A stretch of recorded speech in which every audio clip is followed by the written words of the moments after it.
Welcome to CM TV Telugu news channel.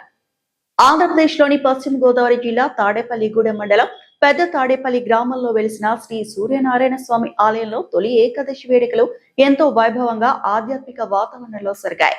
భక్తుల విశేష స్పందన. తొలి ఏకాదశి పర్వదినాన్ని పురస్కరించుకొని భక్తులు ఉదయం నుంచి పెద్ద సంఖ్యలో ఆలయానికి చేరుకున్నారు. ప్రత్యేక పూజలు, స్వామివారికి భక్తి శ్రద్ధలతో ప్రత్యేక అభిషేకాలు, పూజలు మరియు అర్చనలు నిర్వహించి తీర్థప్రసాదాలు స్వీకరించారు. ఆలయ అర్చకుల సందేశం. ఈ కార్యక్రమంలో పాల్గొన్న భక్తులను ఉద్దేశించి ఆలయ అర్చకులు మాట్లాడుతూ తొలి ఏకాదశి పవిత్ర దినాన శ్రీ సూర్యనారాయణ స్వామి వారికి ప్రత్యేక పూజలు మరియు అలంకారాలు నిర్వహించినట్లు తెలిపారు. ఈ పర్వదినాన స్వామివారిని దర్శించుకోవడం వల్ల సకల శుభాలు కలుగుతాయని పేర్కొన్నారు. భక్తుల వేద మంత్రోచ్చారణలు, గోవింద నామస్మరణలతో ఆలయ ప్రాంగణం మారుమ్రోగింది.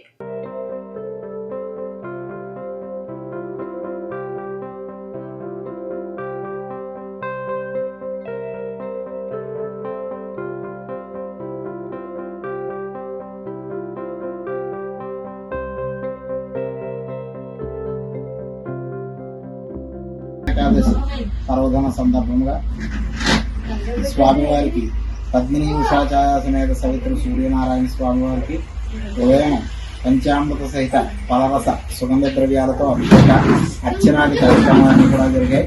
భక్తులు పెద్ద సంఖ్యలో వచ్చి స్వామివారి పూజాది అర్చనాది కార్యక్రమంలో పాల్గొని స్వామివారి తీర్థప్రసాదాలు స్వీకరించుకున్నారు. తొలి ఏకాదశిలో స్వామివారి పూజా కార్యక్రమాలు చేసుకోవడం వల్ల అనుకున్న కార్యక్రమాలన్నీ కూడా దిగ్విజయంగా జరుగుతాయి. అలాగే మనం చేయుచున్న వ్యాపార, వ్యవసాయ, ఉద్యోగ రంగాలు ఏ రంగాలు ఉన్నాయో అన్నీ కూడా దినదిన ప్రవర్ధమానంగా ఉంటాయి. కాబట్టి తొలి ఏకాదశి రోజు అందరూ వచ్చి స్వామివారిని దర్శించుకోవాల్సిందిగా కోరుతున్నాం. సూర్యదేవాయ నమః.